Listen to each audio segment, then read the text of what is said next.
അൻവറിനെ തള്ളി കെ.ടി. ജലീൽ രംഗത്ത്.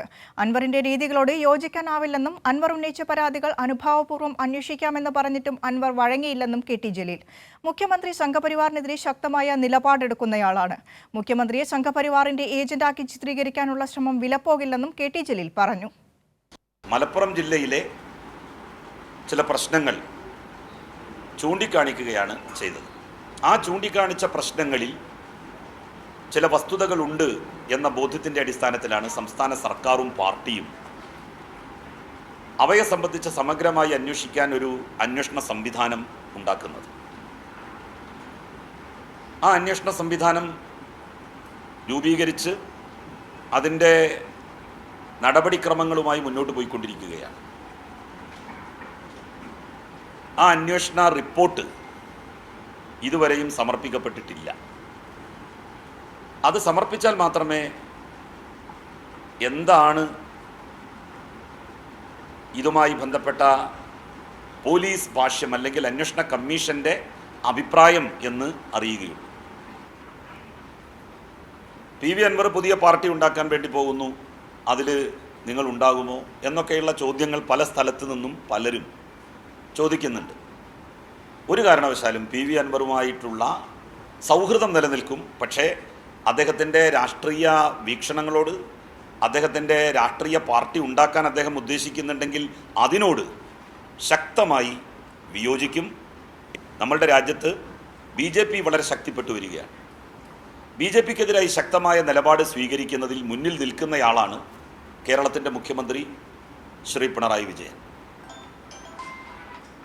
CPIM-നോടും ഇടതുപക്ഷ ജനാധിപത്യ മുന്നണിയോടും ഒരു കാരണവശാലും നന്ദികേട് കാണിക്കുന്ന പ്രശ്നമില്ല. വെടിവെച്ച് കൊല്ലുകയാണ് എന്ന് പറഞ്ഞാൽ പോലും ഇടതുപക്ഷ മുന്നണി പ്രവർത്തകന്മാരെയോ ഇടതുപക്ഷ മുന്നണിയെയോ CPIM-നെയോ കേരളത്തിൻ്റെ മുഖ്യമന്ത്രിയെയോ തള്ളിപ്പറയാനും ഞാൻ തയ്യാറാവില്ല. കെ.ടി. സ്വാലിഹ് ചേരുന്നു മലപ്പുറത്ത് നിന്നും. സ്വാലിഹ്, പാർട്ടിയെ ഒരിക്കലും തള്ളിപ്പറയുന്നില്ല, പി.വി. അൻവറിന്റെ നിലപാടുകളോട് യോജിപ്പില്ല. കെ.ടി. ജലീൽ നിലപാട് വ്യക്തമാക്കുകയാണ്. അദ്ദേഹത്തിന്റെ വാർത്താ സമ്മേളനത്തിലെ പ്രസക്തമായ കാര്യങ്ങൾ സമഗ്രമായി.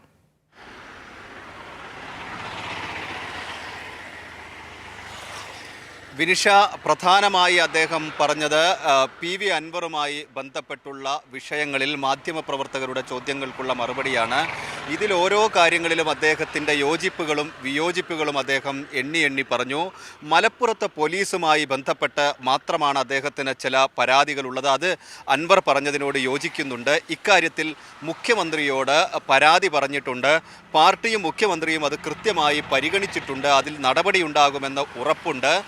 ഈ അന്വേഷണ റിപ്പോർട്ട് വരുന്നത് വരെ കാത്തിരിക്കണമെന്ന് പി.വി. അൻവറിനോടും താൻ സൗഹൃദം ഉള്ള സുഹൃത്തെന്ന നിലയിൽ ആവശ്യപ്പെട്ടിരുന്നു. പക്ഷെ പിന്നീട് അദ്ദേഹം ഒരു ഘട്ടം കഴിഞ്ഞപ്പോൾ അദ്ദേഹത്തിൻ്റെ നിലക്ക് പോയി.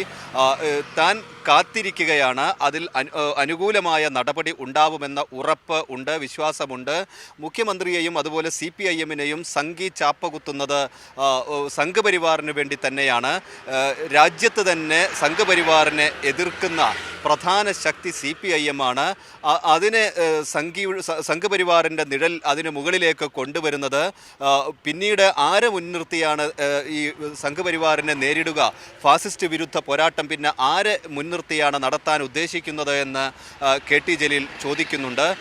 അതോടൊപ്പം തന്നെ അൻവറിനോട് സൗഹൃദം നിലനിൽക്കും, പക്ഷേ മറ്റു കാര്യങ്ങളിലെല്ലാം വിയോജിപ്പാണ്. മലപ്പുറം ജില്ലാ സെക്രട്ടറി EN മോഹൻദാസിനെ സംഘപരിവാറുകാരനാക്കിയത്, RSSകാരനാക്കിയത് അസംബന്ധമാണെന്ന് അദ്ദേഹം പറഞ്ഞു. 18 വർഷമായി അദ്ദേഹവുമായി ബന്ധമുണ്ട്. മലപ്പുറം ജില്ലയിൽ ഒരാൾ പോലും അക്കാര്യം പറഞ്ഞാൽ വിശ്വസിക്കില്ല. അൻവർ നടത്തിയത് അസംബന്ധ പരാമർശമാണ്. അതുപോലെ തന്നെ P. ശശിയെക്കുറിച്ചും സംഘപരിവാർ ബന്ധം ആരോപിക്കുന്നത് ഇതുപോലെ തന്നെയാണ് എന്ന് അദ്ദേഹം പറഞ്ഞു. യാതൊരു തരത്തിലുള്ള അടിസ്ഥാനവുമില്ല, തനിക്ക് അങ്ങനെ ഒരു സംശയം ഇതുവരെ ഇക്കാര്യത്തിൽ ഉണ്ടായിട്ടില്ല എന്ന് ഒരർത്ഥശങ്കയ്ക്കിടയില്ലാത്ത സാധ്യമല്ലാത്ത വിധം കെ ടി ജലീൽ വ്യക്തമാക്കുന്നുണ്ട്. അദ്ദേഹത്തിൻ്റെ പുസ്തക പ്രകാശനവുമായി ബന്ധപ്പെട്ട് അതിനുശേഷമേ മാധ്യമപ്രവർത്തകരോട് ഇക്കാര്യങ്ങളിൽ ഒരു നിലപാട് പറയൂ എന്ന് നേരത്തെ തന്നെ അദ്ദേഹം വ്യക്തമാക്കിയിരുന്നു. ഇത് വെച്ച് മാധ്യമങ്ങൾ വലിയ തരത്തിൽ അദ്ദേഹം ഇടതുപക്ഷം വിടാൻ പോകുന്നു എന്ന തരത്തിൽ വാർത്തകൾ നൽകിയിരുന്നു. അതെല്ലാം കെ ടി ജലീൽ ഇന്ന് പരിഹസിച്ച് തള്ളുകയാണ് ചെയ്തത്. അത്തരത്തിൽ വാർത്ത കൊടുത്ത മാധ്യമങ്ങളെയെല്ലാം അദ്ദേഹം ഇന്ന് പരാമർശിക്കുകയും അത് തെറ്റായിപ്പോയി എന്ന് പറയുകയും ചെയ്തു. അതുപോലെ തന്നെ സ്വർണ്ണക്കടത്തുമായി ഒക്കെ ബന്ധപ്പെട്ട് ഖുർആനിൽ സ്വർണ്ണക്കടത്തി എന്ന തരത്തിൽ അദ്ദേഹത്തിനെതിരെ വലിയ വാർത്തകൾ നൽകി. അതിൽ സത്യാവസ്ഥ പറഞ്ഞപ്പോൾ മാധ്യമങ്ങൾ പിന്നെ തിരുത്തി നൽകിയില്ല. തന്നെ താറടിച്ച് നൽകിയ വാർത്തകൾ ഒരു പൊതുപ്രവർത്തകൻ എന്ന നിലയിൽ വലിയ ബുദ്ധിമുട്ടുണ്ടാക്കിയിരുന്നു. പക്ഷേ അത് തെറ്റാണ് എന്ന റിപ്പോർട്ടുകൾ വന്നപ്പോൾ അതൊരു തിരുത്തു കൊടുക്കാൻ മാധ്യമങ്ങൾ തയ്യാറായില്ല.